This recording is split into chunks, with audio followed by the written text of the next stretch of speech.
আমরা আমাদের দলের পক্ষ থেকে আমরা সকল কমিশনে আমরা আমাদের সুপারিশসমূহ প্রদান করব। ওনারা ডাকলেও যাব, না ডাকলেও যাব।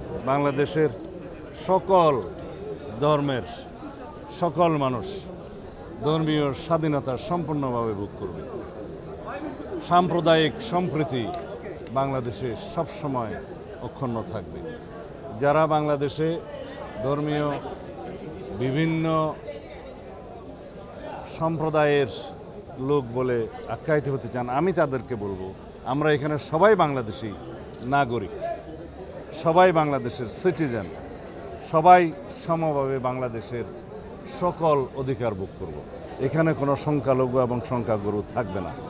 আজকের নতুন প্রেক্ষিতে, নতুন পরিপ্রেক্ষিতে, একটা পরিবর্তিত পরিস্থিতিতে, গণবিপ্লবের পরবর্তীতে, গণ আন্দোলনের পরবর্তীতে নতুন যে স্পৃহা, নতুন যে আকাঙ্ক্ষা, নতুন যে অভিপ্রায় সমগ্র জনগণের মাঝে সৃষ্টি হয়েছে, সেই অভিপ্রায়, সেই আকাঙ্ক্ষাকে বাস্তবায়নের জন্য আমরা সকল ধর্মের মানুষ, সকল শ্রেণীর মানুষ এবং সকল পর্যায়ের মানুষ আমরা ঐক্যবদ্ধ থেকে বাংলাদেশকে একটি অগ্রগতির দিকে নিয়ে যাব, সমৃদ্ধ বাংলাদেশ গঠনের দিকে নিয়ে যাব, যেটা আমাদের মহান রাষ্ট্রপতি, আমাদের দলের প্রতিষ্ঠাতা শহীদ জিয়াউর রহমানের স্বপ্ন ছিল। এই দেশের মানুষের সকলের একটা প্রশ্ন ছিল, যেটা হচ্ছে যে সরকার কমিশন গঠন করছে, 6টা কমিশন গঠন করছে, তারা কাজ করছে বেশ অনেকদিনই হয়ে গেল।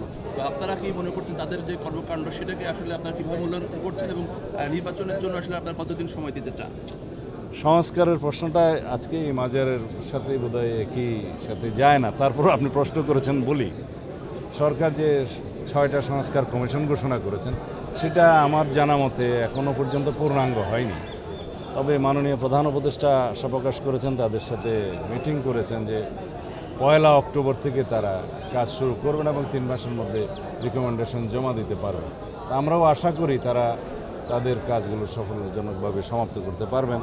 আমরা আমাদের দলের পক্ষ থেকে আমরা সকল কমিশনে আমরা আমাদের সুপারিশসমূহ প্রদান করব। ওনারা ডাকলেও যাব, না ডাকলেও যাব।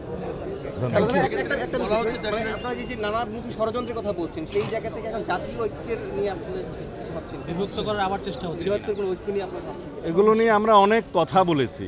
আজকে বিদেশে বসে পতিত স্বৈরাচারের ফেসিবাদের যিনি দণ্ডমুণ্ড, তিনি অপারেট করছেন বাংলাদেশের ভিতরে যাতে অস্থিরতা সৃষ্টি করা যায়, কিন্তু বাংলাদেশের মানুষ কোনো রকমের ষড়যন্ত্রকে বাস্তবায়ন হতে দিবে না।